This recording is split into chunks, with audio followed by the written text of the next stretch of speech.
Yes, hello. I'm Melanie Ramirez from Bicol. And guys, we are actually driving our 4th car. And resulta po ito ng simpleng paniniwala sa taong nakapag-invite po sa amin sa ganitong klaseng negosyo. So kung ikaw po ay na-invite ngayon, nangangarap ka po ng malaki, subukan mo lang po ito, maniwala ka lang po sa taong nag-invite sa'yo. Kasi po kung ano po yung nangyari sa amin, posible at pwedeng mangyari po sa inyo. Ramirez! Wow, ang dami! Grabe! Good morning! Pwede na po kayo umupo. Grabe, alam ko kanina pa po kayo inspired na inspired. Tama ba? First speaker kanina, first sharer, dating tambay daw siya, pero grabe naman maka-Japorms, no? Sobrang yaman. Ang dami ding pinayaman. Palakpakan niyo naman si Apjolo. Diba? Yung pangalawa, nakakabilib din. Grabe, grabe. Dating pulis. Kaka-resign lang pala niya. Grabe, palakpakan nyo naman yan. Anong meron dito, isang pulis? Oh, ako naman, dating dalaga. Ngayon, 6 ang anak. Grabe, no? Sino dito mga nanay? Taas ang kamay. O yan, palakpakan nyo mga nanay. Grabe, no? Bago yan nakarating dito, nagluto, naglaba, nagpakain. Diba? Sino dito mga tatay? Oh. Oy, si Sir, oh. Kilala ko to. Si Sir, nakita ko doon. Di ba ikaw yun, yung nandito? Dapat tumayo ka kanina. Ito si Sir, oh. Tayo ka, Sir. Oh, ito, active police. Oh, diba? Siya yung nandito kanina. Active pa, Sir, no? Ayun, active sa service. So, kumusta kayo, guys? Ayan. So, ako naman, ibang-iba naman story. So, syempre, ako po yung the only rose among the thorns. Grabe. Ayan. So, maganda ba? Yes. Dapo. Ano ba to? Paano ba to, sir? Saan ba to? Ito ba? Ayun. So, again, my name is Melanie Ramirez. Sino po dito nakakakilala sa akin? Taas ang kamay. Ay, konti. Sinong hindi nakakakilala? Di niyo ko nakikita sa TV? Ayan. So, ayun nga, bilangin niyo po, 6 talaga yan. 6. Walang labis, walang kulang. Diba? So, bakit ko po yan ine-emphasize? Kasi marami dito, nanay, tatay. Usually, nung nagsimula po ako, marami po akong na-invite na may mga pamilya. Ang lagi nilang rinarason, hindi nila to kayang gawin. Tama ba? Meron ba kayong mga ganon? Kasi daw, walang mag-aalaga sa bata, di ba? Walang ganon, yung mga reasons nila. Pero meron akong na-invite, sabi niya, hindi daw to kayang gawin kasi nga, siya ang nag-aasikaso sa mga anak niya. So, malaman-laman ko, nag-OFW. Hindi iwan niya. Diba? Aba, napakalupit. So, ang very proud po ako kasi nandito lang ako sa Pilipinas. Nandito lang ako, kasama ko po sila sa bahay. Pero ito po yung kinikita natin. Diba? So, gusto nyo din ba yon? So, totoo po yun. Before po ako naging call center agent, ang dami ko pong naranasang negosyo. Kasi I was a graduate of business administration, major in entrepreneurship. So ang alam ko po, ang pera talaga nasa negosyo. Kayo ba naniniwala na ang pera nasa negosyo? Proud ba kayo na nandito kayo sa negosyo? Oh, alam niyo ba na negosyo to sa mga first-timers? Oh, negosyo to. Wala kang boss. Sarili mo, oras mo. Diba? Pero kanina nakita nyo naman yung kitaan. Tama ba? So, nagkataon po that time, grabe pala no, pag nagkaroon ka ng business, hindi siya yung porket meron kang pamuhunan, okay na.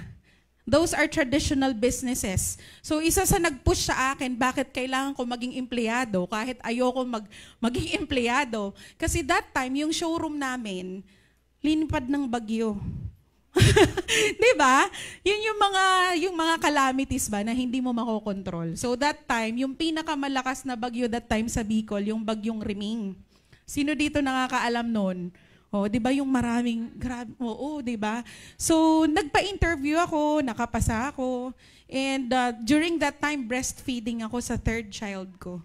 So, iniwan ko, para ding OFW, from Bicol, pumunta ng Manila. So, di ba, ang dami talagang sacrifices. And dito ko ginalingan. Ang dami ko pong awards dyan. Even Money Maker of the Year. Money Maker. Pero pag wala man akong naiuwing pera sa bahay. Money Maker. So, ang kumikita pala talaga yung mga boss, di ba? Yung mga may-ari. So yung nalaman ko pa na yung may-ari ng call center namin, si Henry Sipa. Oo, grabe no, may SM na siya, may BDO pa siya, may SMDC pa siya.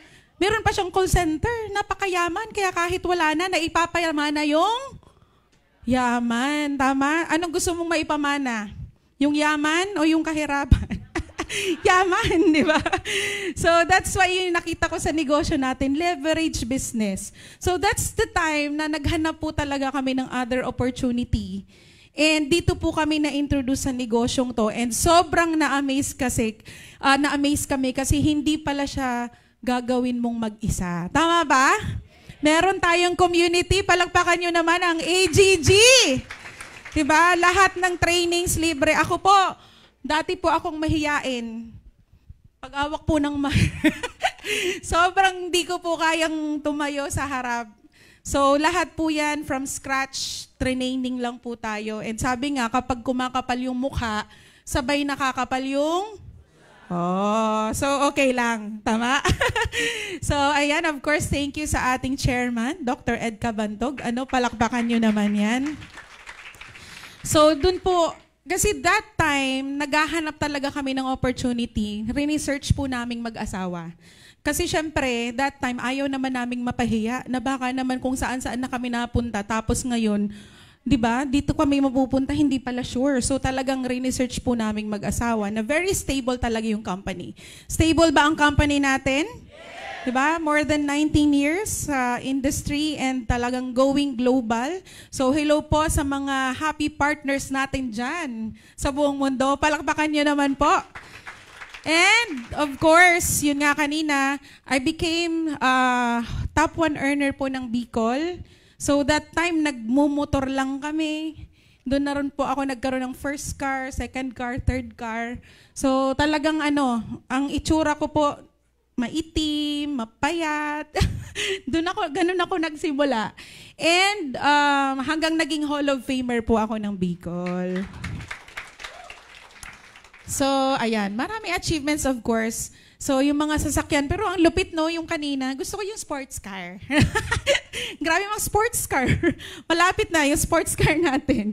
So, yan. And of course, buti na lang ginawan ko po ng paraan. Kasi normally, pag empleyado ka, wala ka naman talagang pampuhunan. Tama ba? Sino dito walang puhunan? Taas ang kamay. Diba? Gusto mo magkapunan, tita? Lahat naman nagagawa ng paraan. Ako po, hindi ko po kinakahiya na ipinangutang po namin yung pang-join namin.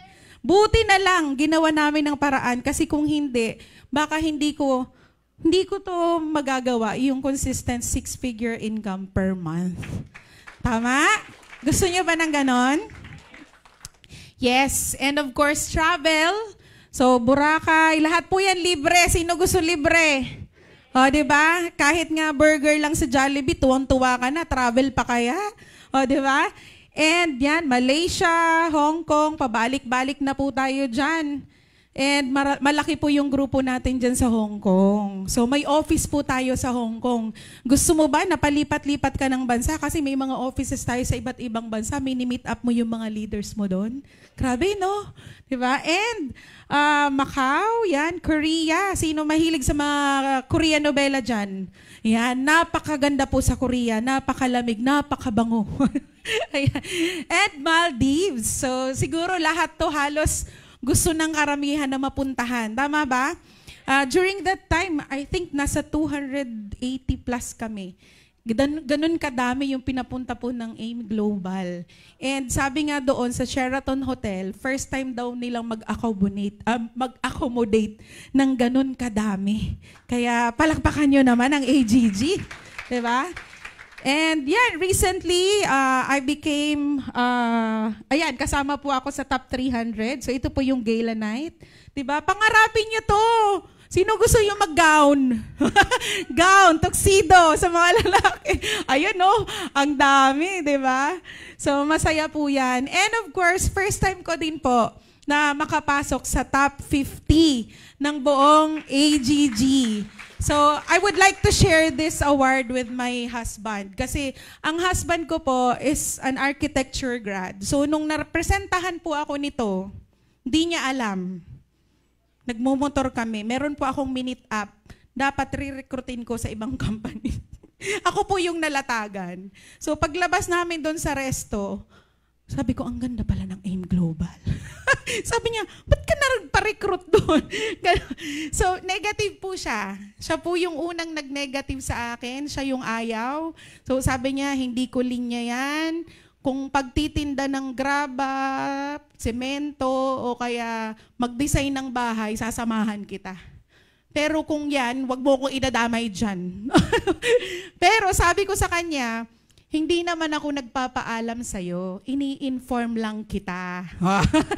Sino dito mga malalakas ang loob? Mga misis? Diba? Usually kasi itatanong ko sa asawa ko, good luck, sa totoo lang.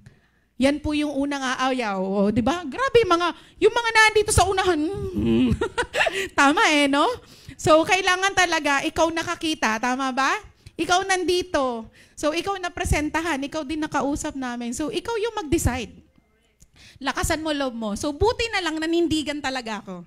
Nanindigan ako, hanggang nagkaroon na kami ng first car, mahihain pa din siya. Sabi ko, grabe ko, ang dinadrive mong sasakyan, galing na sa AIM Global, di mo pa rin. Kinokonsensya ko talaga siya. So, pero alam nyo, dun po siya na-improve sa mga trainings. Kasi kailangan niya lang pala malaman yung lahat ng pasikot-sikot na just to make sure na hindi siya mapapahiya. Ganon. So, nung nakita niya na legit, maganda, yung first Hong Kong trip ko nga parang di man lang ako inumusta. Maganda ba sa Hong Kong? Okay ba? Libre ba talaga? Kaya nung nagkaroon po kami ng chance na pumunta together sa Korea na libre, sabi niya, grabe, ang ganda pala niya ng pa-travel sa AGG. Totoo pala talagang libre. Bakit? Di po siya nagdala ni Singkong Duling. Sabi niya kasi itatry niya kung talagang pagbalik doon, makakauwi pa siya ng Pilipinas. So sabi niya, grabe pala magpa-travel. Imagine 10 years na kami that time sa AGG. Ganun siya kabilib. Sabi ko, grabe ka. Buti na lang, sumama po siya kasi before yun ng pandemic. Sabi ko, pag hindi ka sumama sa akin, iba ang isasama ko. Natakot. So, nandito siya kanina nagpaalam mag-church. Sabi ko, nakakainis ka, tatawagin pa naman kita. Sabi niya, kaya nga mag-exit na ako Ayan. So, palakpakan nyo naman. So, kaya kung kayo po may mga asawa na dating negative, ayaw, ang daming sinasabi, hindi ko yung linya yan. Yung tipong pag ipapamit ko po sa kanya yung mga grupo ko, nagwo-walk out. Kasi kakain na daw siya. Aba? Wala siyang pakialam. So, yun yung una kong tinawid. Kasi sabi nga, kung gusto mo, di ba, lalaki grupo mo, unahin mong pa-positive yung katabi mo lagi. Tama ba? So, kaya ba? Kayang-kaya. Ayan. And of course, during this first, mid-year from January to June, so I am proud and I'm so happy. Thank you so much, AGG, kasi again, kasama po tayo sa top 50. Pangarap ko lang po ito dati. So, ibig sabihin, ito nga, all of us start from zero. Nawala? So, we take the right decision and we become a hero. So, kailangan mo lang po talagang mag-decide. Tama?